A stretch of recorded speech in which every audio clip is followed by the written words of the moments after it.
Saudara, 7 WNI pekerja migran asal Riau dan Jambi dideportasi dari Malaysia melalui pelabuhan Dumai Riau.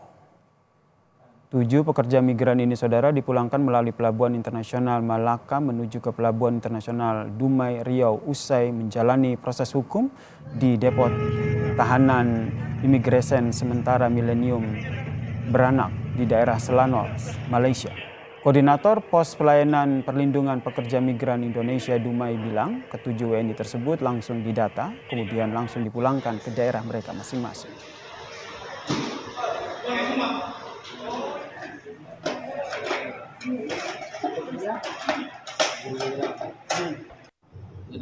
Kita kedatangan 7 orang deportasi dari Malaysia yang dipulangkan oleh pemerintah Malaysia melalui embarkasi pelabuhan Dumai. Untuk yang Tanjung Pinang sendiri memang hari ini juga ada pelimpahan sebanyak 11 orang, pelimpahan daripada BP3MI Tanjung Pinang, BP3MI Kepri ya. Sebelumnya berapa yang dilewat Tanjung Pinang, Bang, deportasi? Untuk informasi yang kami terima kurang lebih 150 orang yang dideportasi melalui BP3MI Kepri dan 11 orang itu dilimpahkan kepada kita. Balai Pelayanan Perlindungan Pekerja Migran Indonesia atau BP3MI Riau mengungkap ada 4 daerah yang kerap menjadi tempat penyaluran PMI ilegal di Riau, yaitu daerah Medang Kampai Kota Dumai, kemudian Kepulauan Rupat di Kabupaten Bengkalis, Indragiri Hilir, dan juga Bagan Siapi-Api Kabupaten Rokan Hilir. Keempat wilayah ini merupakan kawasan pesisir pantai yang berdekatan dengan negeri jiran Malaysia.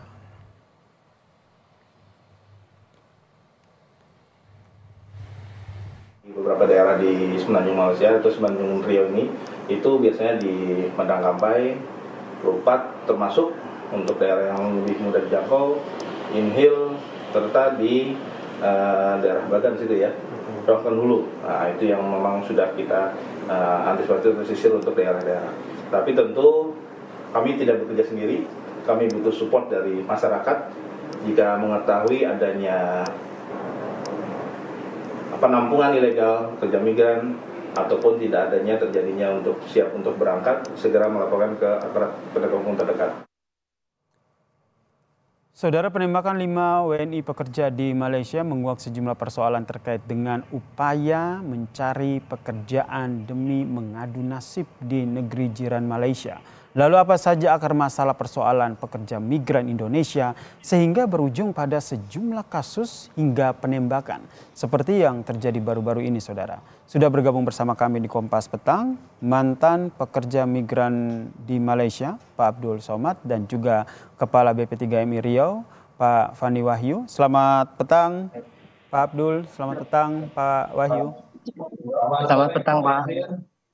Saya ke Pak Abdul Somad dulu. Pak Abdul, bisa diceritakan sebenarnya bagaimana awalnya Anda akhirnya menjadi pekerja migran di Malaysia, Pak Abdul?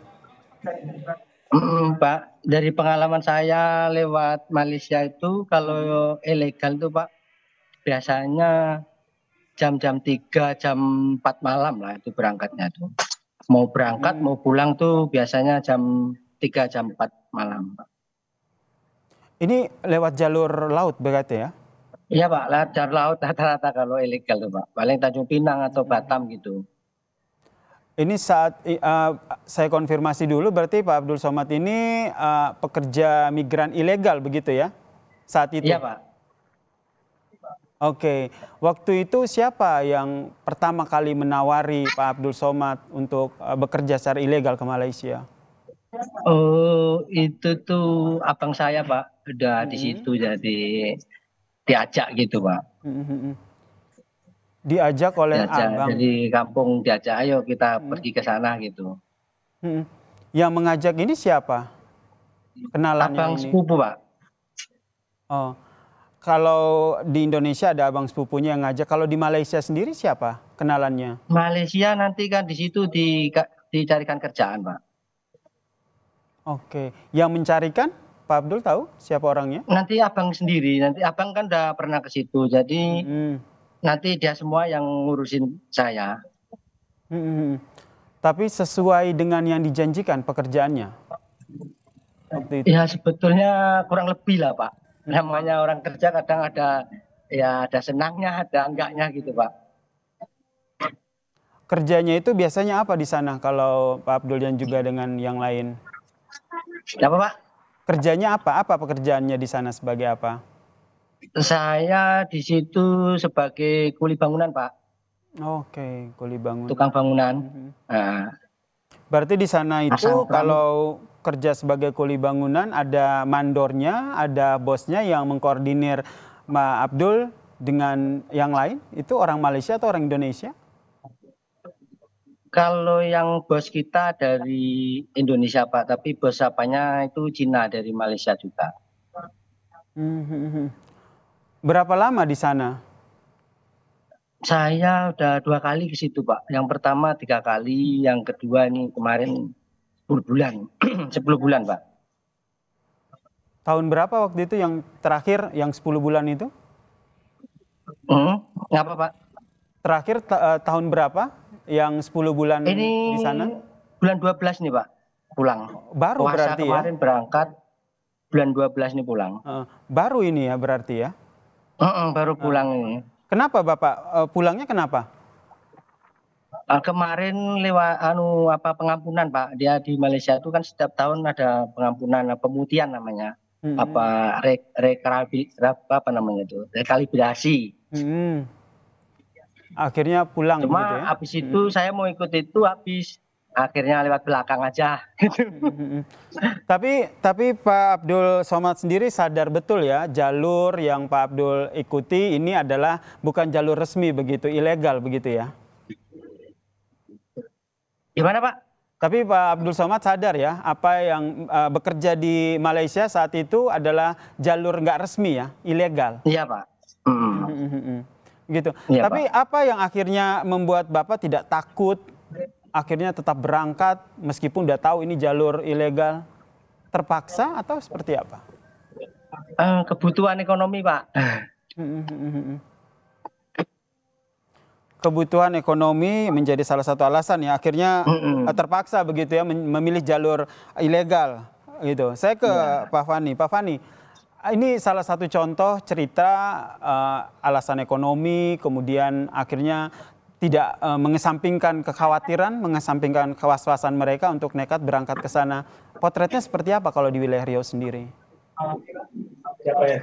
Saya akan sampaikan sama salah satu migran kita ya, Mas Yasir tadi, Mas Abdul Somad tadi.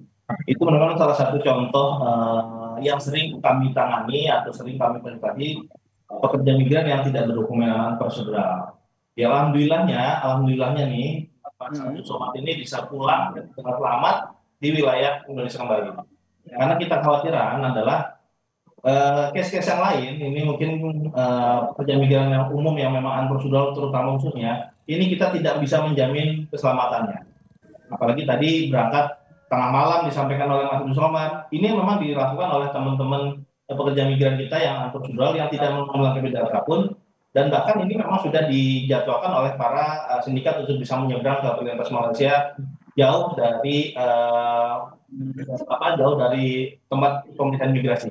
Artinya rute ini atau jalur-jalur ini yang waktu-waktu tertentu yang memang dijadikan untuk melintaskan pekerja migran kita menyeberang ke Malaysia tentu dengan cara-cara yang unprocedural. Ya kita tadi saya sampaikan bahwasanya ini mungkin beruntung, kami sebut beruntung. Mungkin kalau memang hari apes kita tidak tahu karena beberapa korban yang kami kita fasilitasi itu hampir rata-rata itu semuanya unprocedural. Mungkin dapat penyiksaan di Malaysia, di polisi dari Malaysia atau di detensi imigrasi di sana, ini kita tahu. Tetapi ini yang kita sayangkan atau mungkin ke depan tidak ada lagi contoh seperti ini Mas Abdul Somad ataupun siapa pekerja migran yang ingin berangkat dengan cara-cara yang salah. Kedepannya akan seperti itu. Perlindungannya adalah perlindungan kepada pekerja migran untuk berangkat secara prosedural. Kedepannya akan seperti itu. Tapi kalau kita lihat jika tidak terjadi kasus kemarin mungkin pengawasannya juga bisa dikatakan lemah karena selama ini contoh Pak Abdul Somad saja seperti tidak khawatir begitu berangkat karena bisa dikatakan pengawasannya kurang. Ini boleh kami ceritakan Mas, memang perlintasan kami di Riau, mungkin dengan Kepri, yang Batam, Tanjung Pinang, ataupun daerah perbatasan lainnya di Kalimantan, ini memang cukup dekat dengan Malaysia. Dan bahkan banyak jalur-jalur pintu-pintu masuk yang memang sangat dimudahkan oleh para oknum atau para pekerja kita untuk bisa melintas ke Malaysia. Peran kita selalu dengan maksimal dengan aparat penegak hukum, baik itu jajaran kepolisian Polair ataupun Lanal Dumai, dalam hal ini kami di Dumai, itu selalu aktif untuk melakukan penyisiran tempat-tempat yang akan dilalui oleh pekerja migran ataupun yang akan diberangkatkan secara ilegal. Ini terus kita aktif Mas sebenarnya. Tapi itu tadi, sebagai contoh aja, di Riau ini kita mendeteksi ada kurang lebih tadi 4-11, tapi yang lebih umum 4.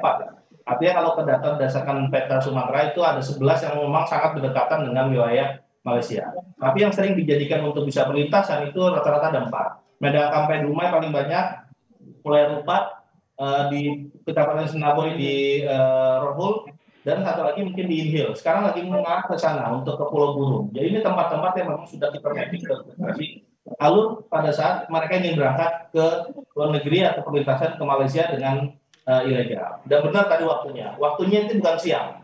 Mereka waktunya pasti malam.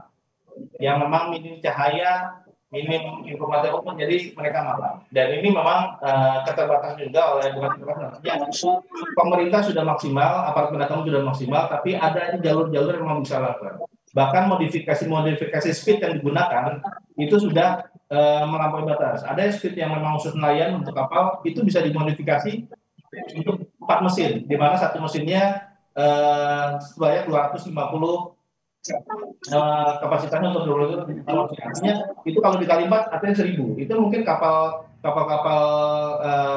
aparat penegak hukum kita tidak bisa mengejar mereka.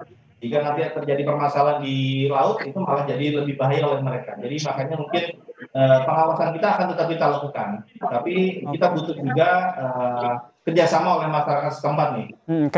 Butuh kerjasama dengan masyarakat setempat agar seperti tadi kata Pak Fani ya, sebenarnya sudah dilakukan pengawasan, namun ada aja cara-cara dalam tanda kutip jalur tikus begitu yang selalu dilakukan. Tadi kata Mas Fani, ini untungnya Pak Abdul Somad ini tidak apes begitu dalam tanda kutip. Jika kita kaitkan dengan kasus yang kemarin terjadi, ada penembakan 1 WNI yang akhirnya meninggal dunia, ini sudah diketahuikah? Ini berangkat sendiri atau melalui agen atau seperti apa? Informasi yang berdasarkan dari pengakuan memang itu korban maupun di dalam status speed itu ada ABK. ABK artinya yang memang menguasai kapal atau mempunyai kapal tersebut, dan mungkin ada beberapa yang menjadi korban. Nah, berdasarkan pengakuan itu mereka membayar kepada agen untuk bisa pulang ke wilayah Indonesia. Karena mereka sebenarnya ini adalah satu kita sebut oknum atau sindikat agen untuk memberangkatkan speed, mempunyai speed kapal untuk bisa melintas, dan beberapa korban lainnya adalah menolong penumpang.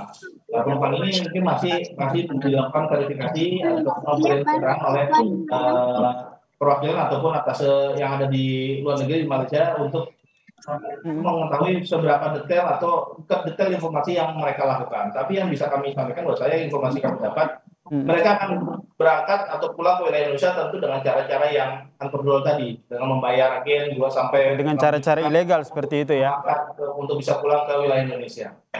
Terakhir saya ke Pak Somad, singkat saja Pak Somad, dengan kejadian ini kapok ya berangkat lagi ke Malaysia dengan cara ilegal. Saya ingin dengar pernyataan dari Pak Abdul Somad. Mungkin lah Pak, jadi pelajaran juga siapa tahu. Karena sebagai data Mas Yasir, ini Januari ini ya kami sudah menangani penanganan prosedural yang pulang deportasi itu sebanyak 220.